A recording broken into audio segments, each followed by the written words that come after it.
Written for us in the sun.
Tayo pong lahat ay magsiupo.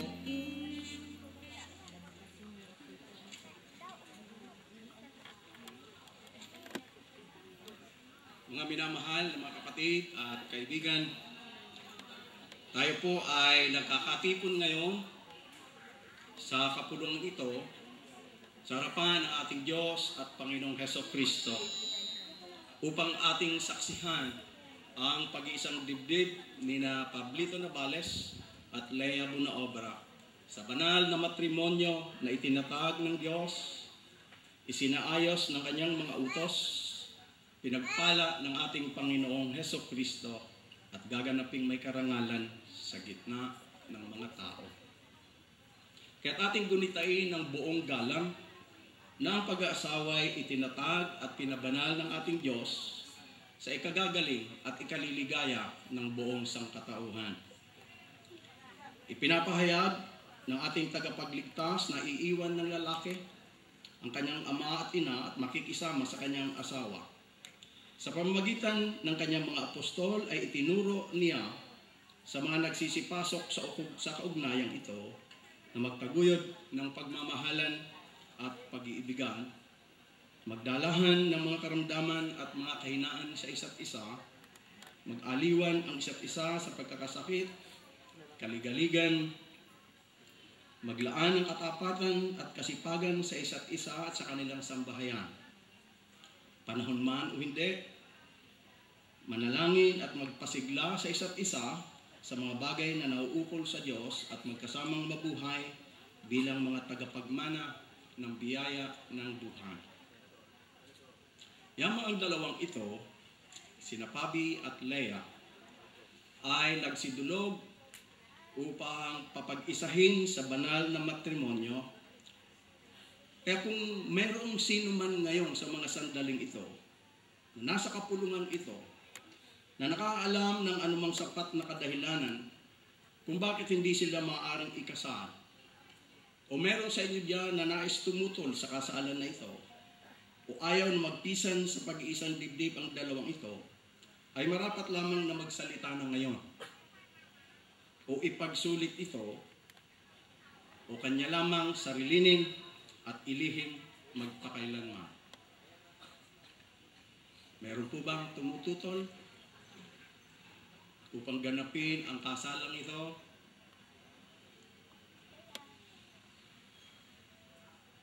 Salamat, Pabi, at wala.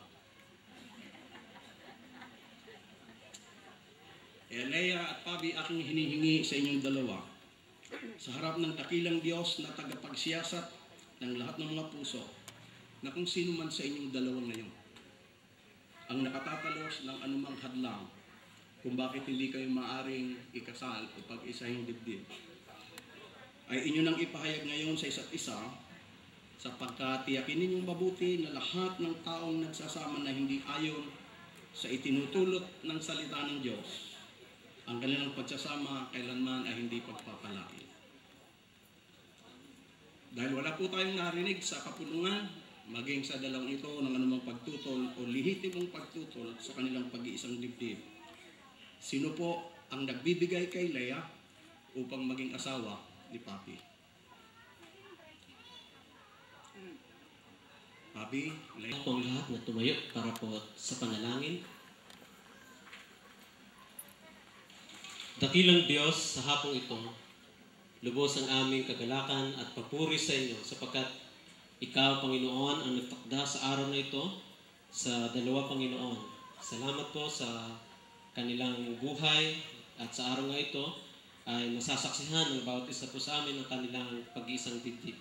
Dalangin namin, O Diyos, na iyong pagpalain ang kasalang ito, maging matagumpay hanggang sa matapos, Panginoon, at higit sa lahat, mapurihan ka, mabigyan ka ng kapurihan sa lahat ng gagawin ng bawat isa. O Diyos, pinagkakatiwala po namin sa iyo ang kasalang ito. Sa iyo po ang papuri at pasasalamat sa pangalan ni Kristo Jesus. Amen. Kung kalugod-lugod po sa Diyos ang siya ay kausapin sa pamamagitan ng panalangin, lalo po ang kalugod-lugod sa Diyos na pakinggan po natin ang kanyang kalooban. Tinatawagan ko po si Reverend Ramon Bernabe para po sa pagbasa ng salita ng Diyos. Ayon po sa mga awit, chapter 127, verse 1. Maliban ang Panginoon ang gumawa nitong bahay, ang ginawa na nagtayo ay wala ring kabuluhan. Ang lungsod na hindi ang Diyos ang siyang nagsasanggalang, walang saysay ang naroong nakatayong mga bahay. Ayon din po sa unang Korinto, chapter 13,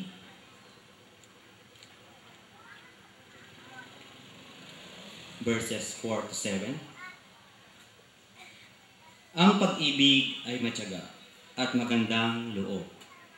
Hindi nananaglahili, nagmagpupuri o nagmamataas. Hindi magaspang ang pag-uugali. Hindi makasarili.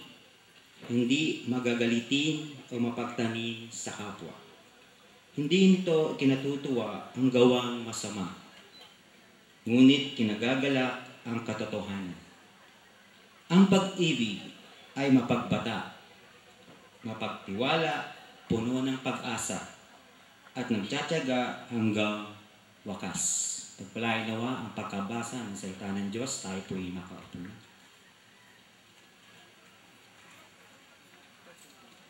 Purihin ng Diyos sa hapong ito. At bago po natin masaksihan ang seremonyas ng pag-iisang dibdib ni Rabi at Leah, pakinggan po natin ano ang naisabihin sa atin ng Diyos sa hapong ito. Sabi po ng Diyos, nais niya ng bawat tao ay magkaroon ng habang buhay na masayang pagsasama. Amen po ba? Amen. Every man and a woman wishes of dreams when they enter into the holy matrimony to have a lifelong, happy marriage. Rabi and Leah are one of them. Pero, paano natin matitiyak ng pagsasama o pag-aasawahan ay magiging masaya habang sila ay nabubuhay? Nais ko po kayong bahaginan ng ilang pong katotohanan. Ang una po, a happy marriage is built upon the Lord Jesus Christ. Ang sabi po doon sa mga awit 127 verse 1, malibang ang panahon, ang Panginoon ang gumawa nitong bahay. Ang ginawa ng nagtayo ay wala rin kabuluhan. Ang lungsod na hindi ang Diyos ang siyang magsasanggalang, walang saysay ang naroong nakatayong mga banta. A marriage without Jesus Christ always fails. Kailangan po palagi yung pong kasalan o pag-aasawahan na ang nakasentro ay ang Panginoong Hesukristo. Kapag yung pag-aasawahan o kasalan, ang nakasentro ay ang Panginoong Hesukristo, kakaiba po at nakatitiyak na matagumpay. Dumaan man ang maraming unos sa buhay, mapagtatagumpayan. Maraming pag-aasawahan at pagsasama ang mga naghihiwalay kapag dumarating ang problema, pagsubok. Pero ang Kristiyanong mag-asawa, ang pag-aasawahan ang nakasentro ay ang Panginoong Hesukristo. Alam po nila kung saan sila babaling, kung sino ang kanilang tatakbuhan sa panahon ng mga pagsubok. Ang ayos na pagsasama ng mag-asawa ay hindi po gawa sa langit. Marami ang nagsasabi, ang mag-asawang yun, parang pag-asawang galing yari sa langit, gawa ng langit. Wala po nun. Walang maaring kasal na perpekto kasi lahat ng tao ay imperfect. Kaya po, ang Diyos palagi ay nagbibigay ng pagkakataon sa lahat ng mag-asawa upang magkaroon ng maayos na pagsasama. Ito yung kung sila ay mayroong kusang pagkilos upang iayon ang pagsasama nila sa kalooban ng Diyos. Yung pong kasalan na kalooban ng Diyos, ito po yung nais makita ng lahat ng tao. Dahil ang maayos na pagsasama na nakasentro sa ating Panginoong Hesukristo, ito po ay munting larawan. A little image of God's kingdom on this earth. Kaya po mahalaga sa bawat mag-asawa yung open communication.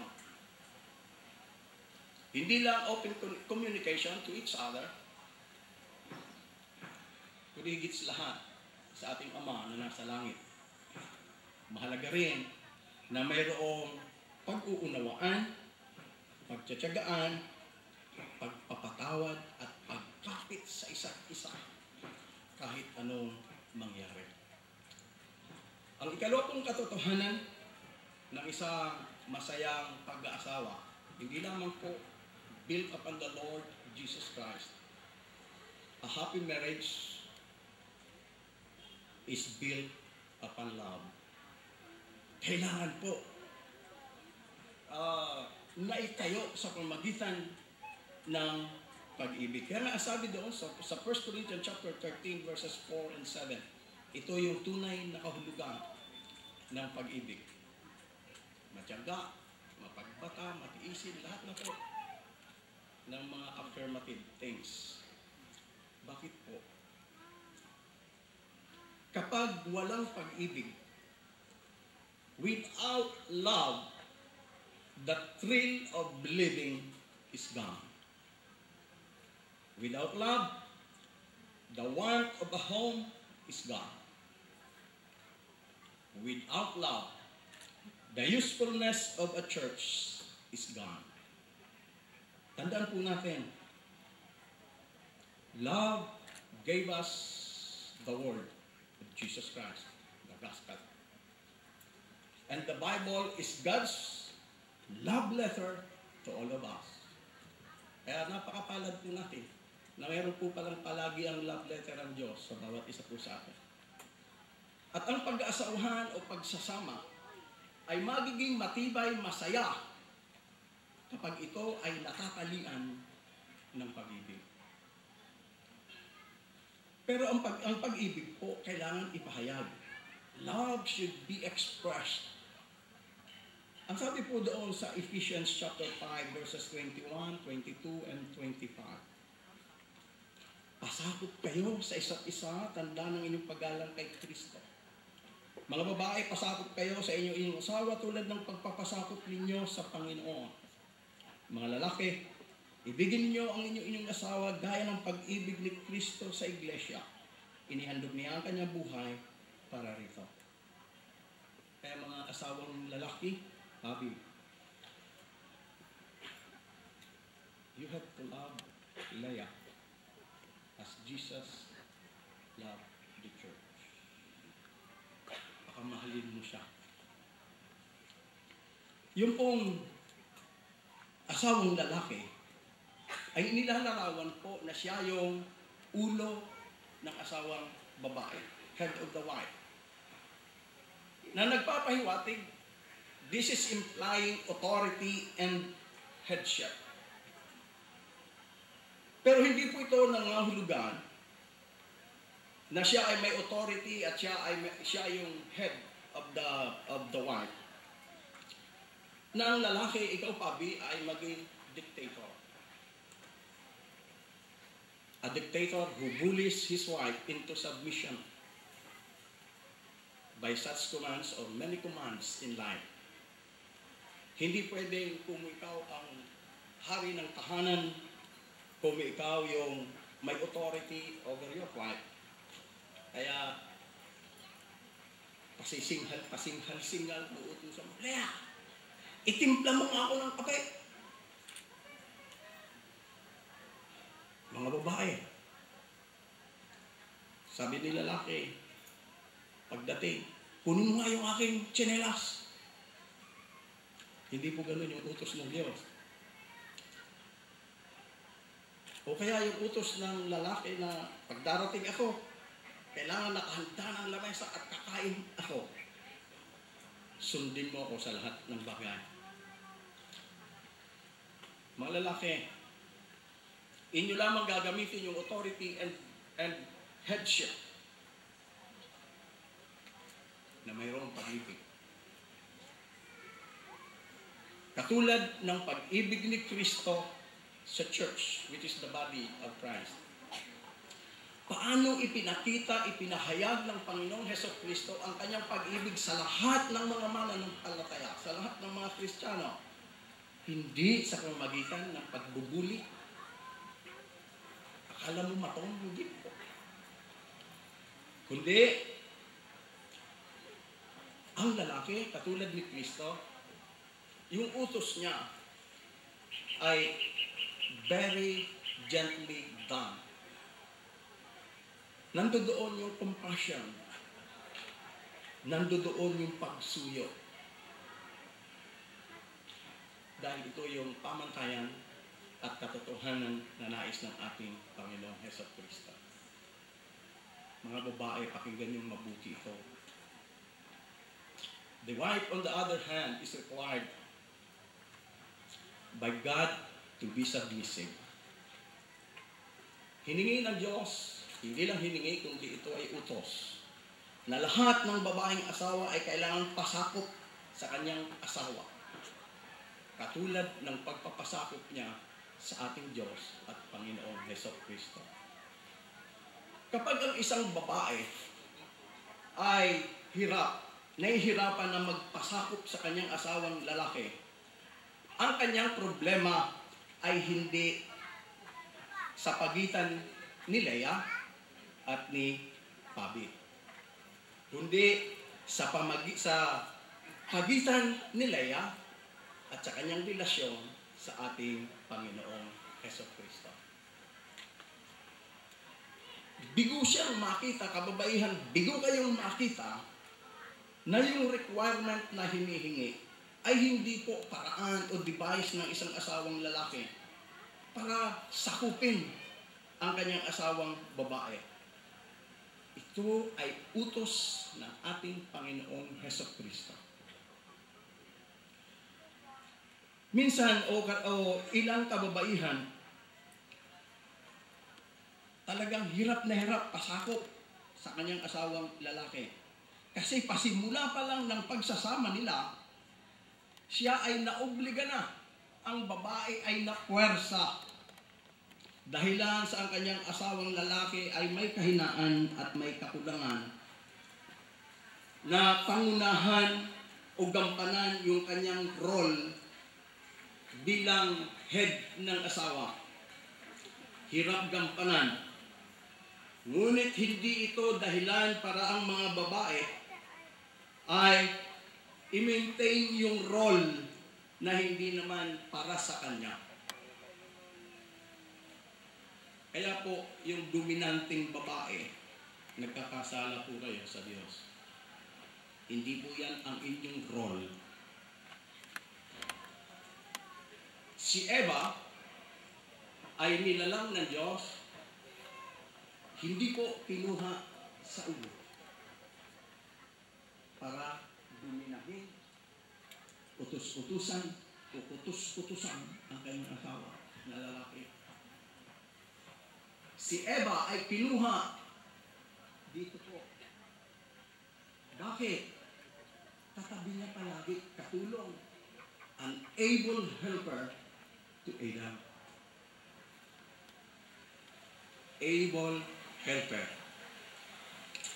Yung pong babae, a woman is designed by God to live and not to live. Yung pong babae ay nilalang o dinisenyong likhain ng Diyos para siya ay umasa, magtiwala, manangan sa kanyang asawang lalaki at hindi po pangunahan yung kanyang asawang lalaki.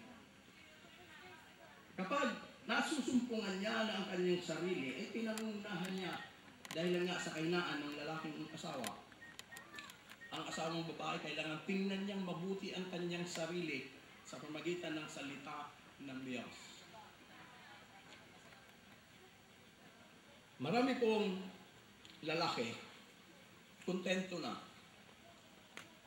sila ang gumanap sa role na dapat gampanan ng kababaihan. Bato-bato po sa langit. Tamaan po, magalit na. Marami pong kalalakihan ang hindi sumusunod sa utos ng Diyos. Meron po silang profesyon, chemist. Chemist umaasa. At sa ganito pong kaso, ang babae kailangan dahan-dahan. Dahan-dahan siyang umatras. At hayaan ang lalaki na siyang mag-take initiative na pangunahan ang pamilya. Sa ganon, yung babae at yung lalaki, nasusunod nila yung design, yung role, yung plano ng ating Diyos. Some women, on the other hand, hindi lang extremely submissive, pero yung submission nila is too far and becoming overly submissive. Na pag inutusan ng asawang lalaki, kahit walang malinaw na pagkaunawa sa kanya, sunod lang ng sunod. Mga babae, kapag ang mga lalaki ay inutusan kayo, and lahat, at ang utos nito ay hindi po naayon sa salita ng Diyos, huwag naman ninyong inag ang inyong asawang lalaki. Ipaunawa sa asawang lalaki, gusto kitang sundin, pero dahil ang utos ay hindi naayon sa salita ng Diyos, higit kong bibigyan priority ang ating Panginoong Jesucristo. Kapag ganito po ang ginawa po natin, tiyak na habang buhay, masaya ang pag-aasawa. Pag tayo po in-ignore natin that simple formula, relationship will never succeed. Meron pang ibang paraan o mga paraan ang ating Panginoong Jesucristo na ibinigay sa bawat isa sa atin how to express love. Sa pamagitan po, by our words we express ating mga mata. We convey our love to our wife or to our husband. Naipapahayag natin yung ating pag-ibig sa ating asawang lalaki o sa asawang babae by taking time together. Date po kayo. Kahit may edad na po kayo, date po kayo. By physical communication, like simple communication. Kaya yung asawang lalaki at asawang babae should take time daily to express love. There should never be a day when husband or wife feels unloved. Husband and wife, do not let the day get away. Kailangan po, bago matulog, kayo ay bati na. Marriages may fall, but yours will stand forever. Tayo po ay panalangin. Purihin ka, O Diyos, sa iyong mensahe, at harinawa lahat ng nakarinig ay nakaunawa, Panginoon, na ito po ay aming maipamuhay upang matiyak ang magandang pagsasama ng bawat mag-asawa. Sa ngalan ng Panginoong Jesucristo. Amen. At Amen. Pabi, Lea, nangyari lang na kayo ay tumayo.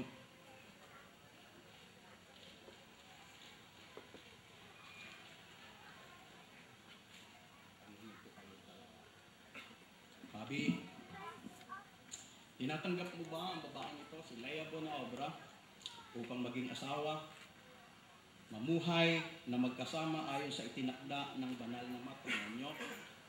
Siya ba ay iibigin, aaliwin, igagalang at iingatan sa sakit at sa kalusugan, at tanging sa kanya lamang pipisan habang kayong dalawa ay mabubuhay? Opo, Pastor. Leia, tinatanggap mo ba ang lalaking ito, si Pabi, upang maging asawa, mamuhay na magkasama ayon sa itinakda ng banal na matrimonyo? Siya ba yung iibigin, aaliwin, igagalang at iingatan sa sakit at sa kalusugan, at tanging sa kanya lamang pipisan habang kayo ay nabubuhay? Opo, Pastor. Nanatili kayong nakatayo at hinihiling ko ngayon sa inyong dalawa ang pagbibigay ng pangako sa isa't isa. Pabi, ikaw ang mauna. Yan yung pangako kay Leia. Si Leia ang pangako.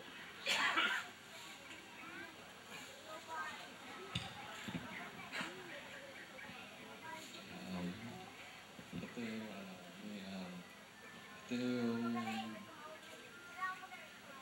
Lakas-lakasan mo, Pabi.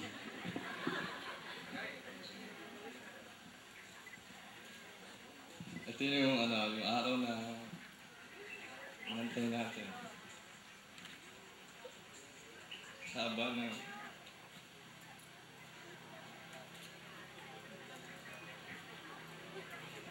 ng panahon na nantay natin. Nakita mo yung nagsisiyak ko. Mapakita sa iyong pagmamahal ko.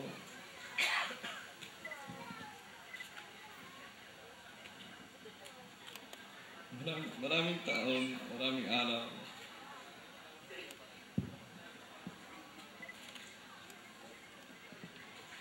Hindi ko sinayang yung mga pagkakataon.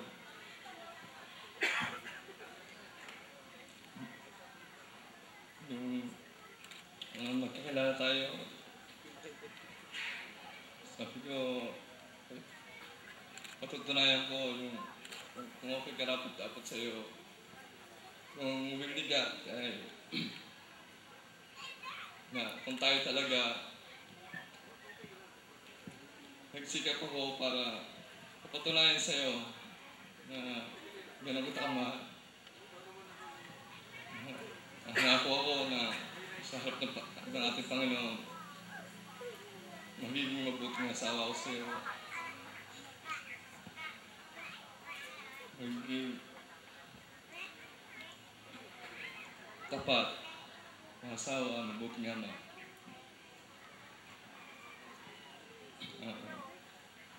Sabi nga sa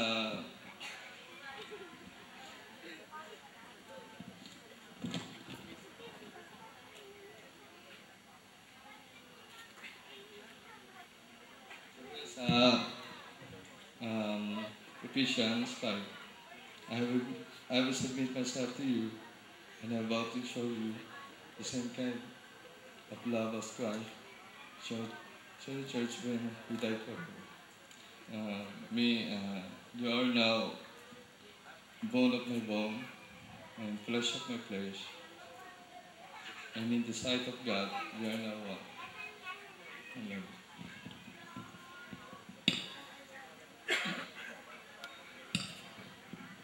Ikaw pala iiyak eh. Sabi niya sa akin ako daw iiyak siya ka. Nagpapasalamat ako sa Diyos dahil binigay ka niya sa akin. Binigay ka niya para makasama ko sa pagtanda. Makasama ko habang buhay.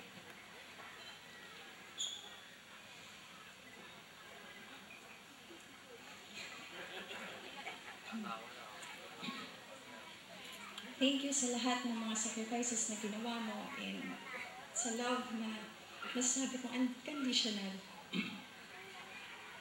Sa lahat ng mga pinatunayan mo, nakita ko yung pagsisikap ko.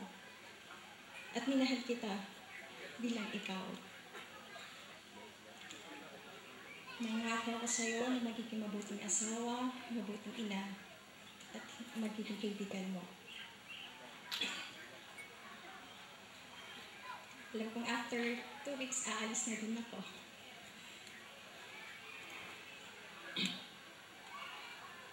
Sabi nga, live life to the fullest. So yung 2 weeks na natitira ko, gagawin natin yung ipaparamdam ko sa'yo ngayon na may asawa ka sa loob ng 2 linggo. And then, pag nandun, mas lalo kong ipararamdam sa'yo. Nung nasa Greece ako, nagtanong ka sa akin, sabi mo kung magsasawa ba ako sa'yo. Alam ko nasagot ko na yun sa'yo through chat. Pero sasagutin ulit sa'yo personally. Hindi ako magsasawa sa'yo na mahalin ka, alagaan at suportahan ka. Mahal na mahal kita.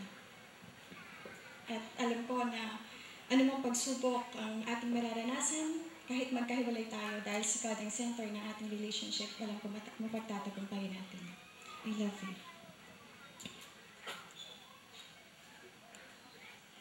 Manatili kayong nakatayo.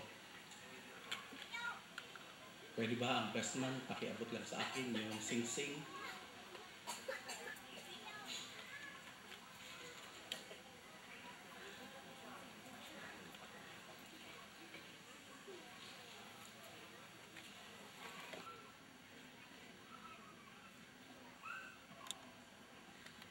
Ang mga sing-sing na ito ay panlabas at pisikal na simbolo ng isang espiritual at panloob na pagbubuklod ng 2 pusong nangangakong tapat na magmamahalan.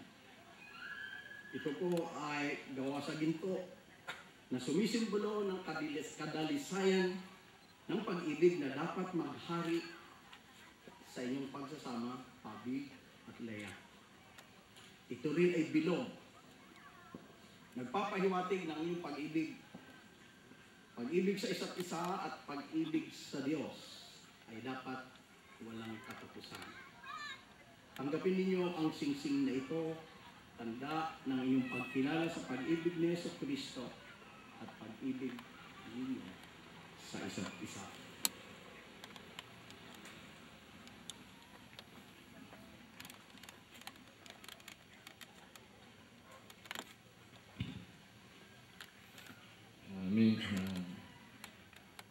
Binibigay ko sa iyo ang singsing na ito bilang tanda ng aking kalisyan na pagmamahal sa iyo. Ipapakasal ako sa iyo sa pangalan ng Ama, ng Anak at ng Espiritu Santo. Amen.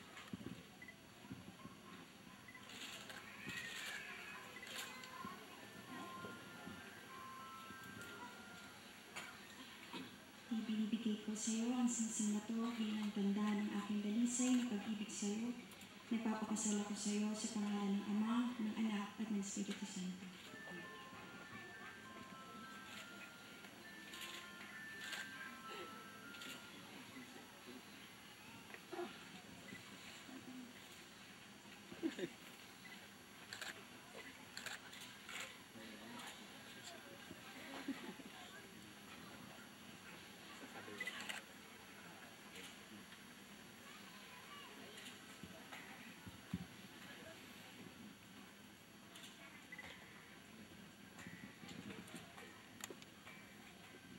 Pwede na kayong lumuhod, dalawa. At iniiling ko sa ating bail sponsors na mangyari lamang pumarito kayo at ilagay ang umbrella sa kanilang dalawa.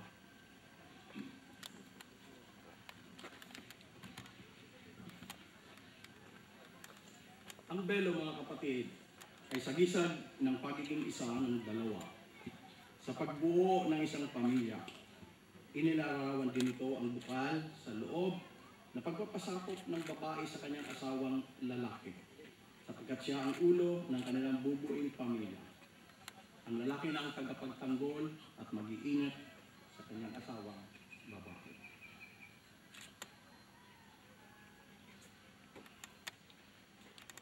Isunod natin ang mga sponsors ng org.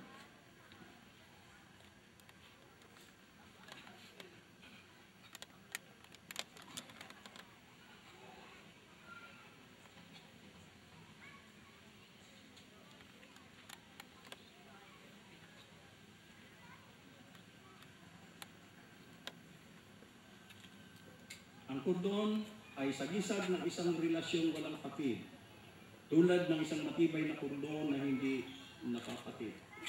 Ito ay simbolo ng inyong pangakong dalawa na magmamahalan magpakailanman.